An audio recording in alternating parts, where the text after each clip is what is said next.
One of the biggest questions from the start of Boruto serialization is a special monthly manga appearance in Weekly Shonen Jump back in 2016 was, how did Konoha get destroyed? And the next set of biggest questions that were being asked was, who is this Kawaki kid? What did he do to Naruto? Where was Sasuke? And what were those tribal markings that looked like remixed curse marks? And what was Boruto's eye? What was the mystery behind it? As the time went on over the next 8 years, we got a lot of those questions answered, with a bulk of them getting answered within the last 12 months of Boruto's monthly releases in V-Jump magazine. But one question that hasn't been answered is, how did the village get destroyed? And in today's newest Boruto Tupu Vortex discussion here on the Naruto Explained channel, I want to throw out a possibility that I don't think is too crazy, one that I'm starting to warm up to, which is, not only is Kawaki behind blowing up the village, but I think we have enough to say what it is that Boruto meant when he said, I didn't think you would go this far, Kawaki. You guys have heard me say for a while, Naruto as a manga franchise, while it does like to play the long game and set things up that won't be paid off for several years, hence why every so often you would hear me stress, hey, let the story cook if you're gonna read this as a manga, or else you're better off waiting for the anime whenever it returns in another 3, potentially 4 years. But I've also said that there are times where the franchise has used combinations of narrative red herrings to make us pay attention to other things, while the more important stuff was cooking beneath the surface, like all the buildup that we had towards the omnipotence plot twist that arguably is what re-sparked a lot of the attention that we have in Boruto's manga story currently. I think what we've been seeing here is the same thing happened with Ko's character, but most importantly, Kawaki's character. And with Kawaki in particular, I think it's masterfully done, because a lot of people are missing what we're seeing with Kawaki and how he's headed towards a meltdown. The popular thing to do right now is just dog out Kawaki, and it's something that God knows I've been doing, either trolling him on thumbnails, taking pop shots on him at videos, or making fun of the character on Twitter every time a new chapter drops because this dude's seemingly asleep in every chapter. Someone get this man a pillow. But I've always been very cautious in saying that while Kawaki stocks are crashing, that you gotta buy the dip, because when they rebound, he's gonna be a major problem. I think most of us will agree that Kawaki has been getting pushed into further and further into a corner. The very thing that Boruto warned Shikamaru that they couldn't afford to have happen, because it will be pointless to force Kawaki into a corner, have him unseal Naruto, and then he just repeat the whole problem the first opportunity he got a chance to do so. The last time we saw Kawaki pushed into a corner, he accidentally caused omnipotence to get set off, and it switched the lives of Boruto and Kawaki and everyone's memories outside of a handful of characters. He then realized what was going on, and he made the intentional decision to force Ada to lie to Shikamaru that Boruto killed Naruto, and have everyone hunt down Boruto to make it easier to kill him during all the confusion of what was going on. Since then, we've seen him get warnings from Damon that the Shinju are coming to Konoha, and asking questions is going to blow up his 3-year lie, and he's been overlooked by Boruto. He's gotten his face shoved into the ground by Boruto, and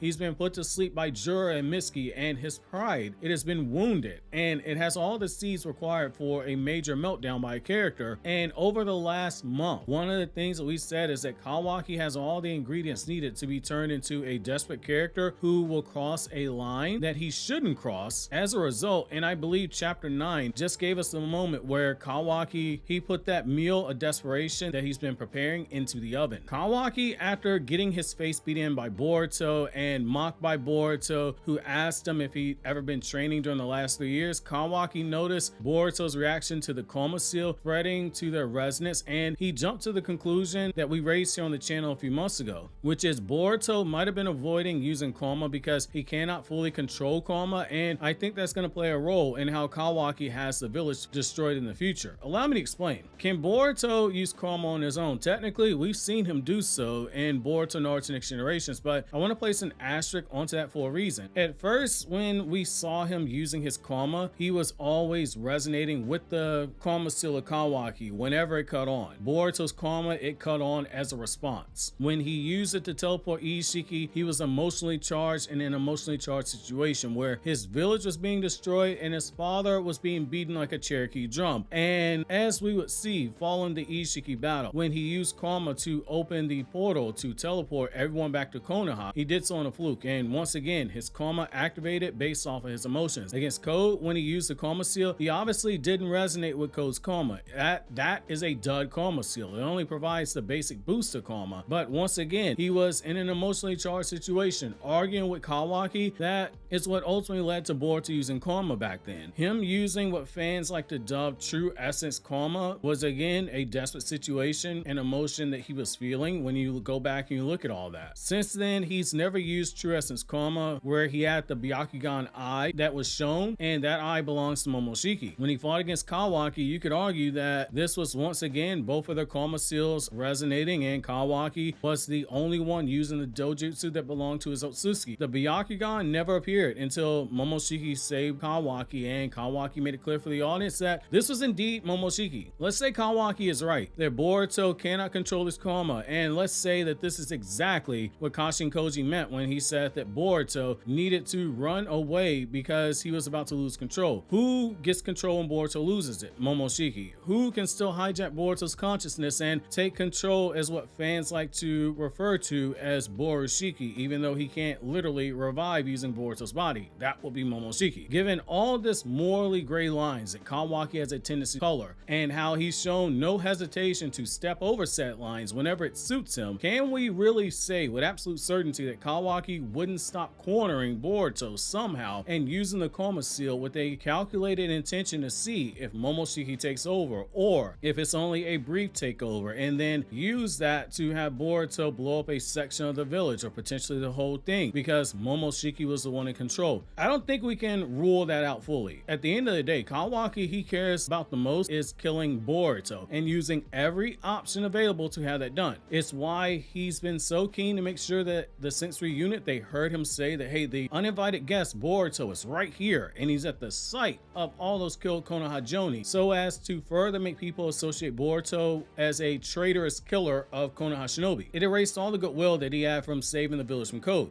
If he's able to flip this situation into Boruto destroying the village, that goes a long way towards his goal of having every option possible to kill Boruto. Naruto is what he cares about. It's what he's obsessed with, not Konoha. A village, it can be rebuilt. Destroying the village, if it was a means to an end, then he gets what he wants, which is Boruto dead, and he will take it. He's already told Naruto if everything is over, if Naruto wanted to kill him, he wouldn't stop him. And he's also said in Boruto 2 Blue Vortex that once he's killed Boruto, he will go away. That's the mind of someone who's already prepared to cross every ethical line that is needed to reach his goal, because he has tendencies of both an absolutist as well as someone who practices consequentialism. We're in a very funky, uncharted territory right now. Boruto, despite all his claims that he could control Momoshiki's power, the actions we saw after he made that statement, it proves that Amado's suggestion to Boruto when he made that claim, it was correct, that he still needed to take those Byakugan drugs because Momoshiki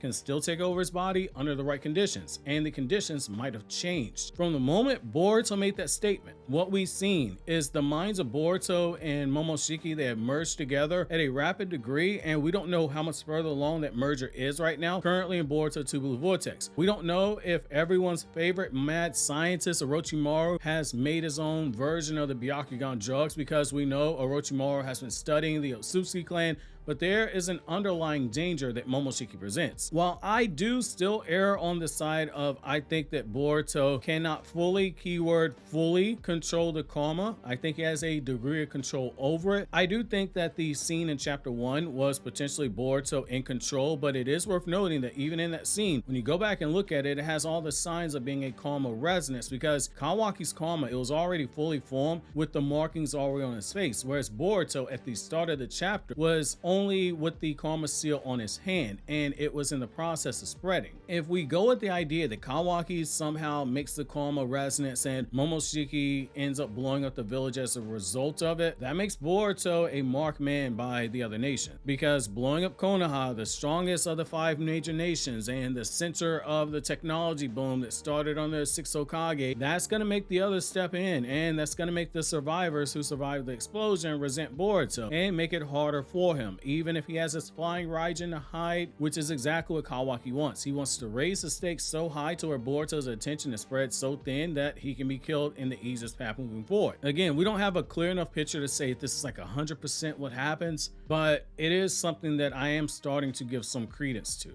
I'm not going so far as to say that I think this is 100% happening. However, I'm also saying don't rule out Kawaki doing something this devious, because I do believe he's on the cusp of a meltdown. And if he does end up crossing this line and this ends up being the case, nobody should be shocked, because there was a steady build up to the Mount Kawaki suddenly erupting and exploding, and it's going to lead to questions about his character and if it potentially ruins his character, which I don't. And I honestly believe it builds on what we've gotten with this character so far, to the point where I think Kawaki's character is being misunderstood because people are projecting what they want Kawaki's character to be opposed to what the story told us he was. That's why for the longest period of time, everyone in the fandom, or majority of the fandom, based on what I saw with my own anecdotal evidence, a lot of people were convinced that Kawaki wasn't going to be the one that turns on Naruto, and that Kawaki was the good guy, which that's debatable since he is morally correct about Boruto being a threat. But a lot of people said they don't see how Kawaki could turn against Naruto and Boruto based off of everything the story was showing us, even though all that stuff we were seeing was meant to build us up to the moment where Kawaki, because he cherishes that bond with Naruto that's strong, crosses the line that he does. And I think that Kawaki crossing more lines is in character, which this video essay on the screen breaks down Kawaki's character.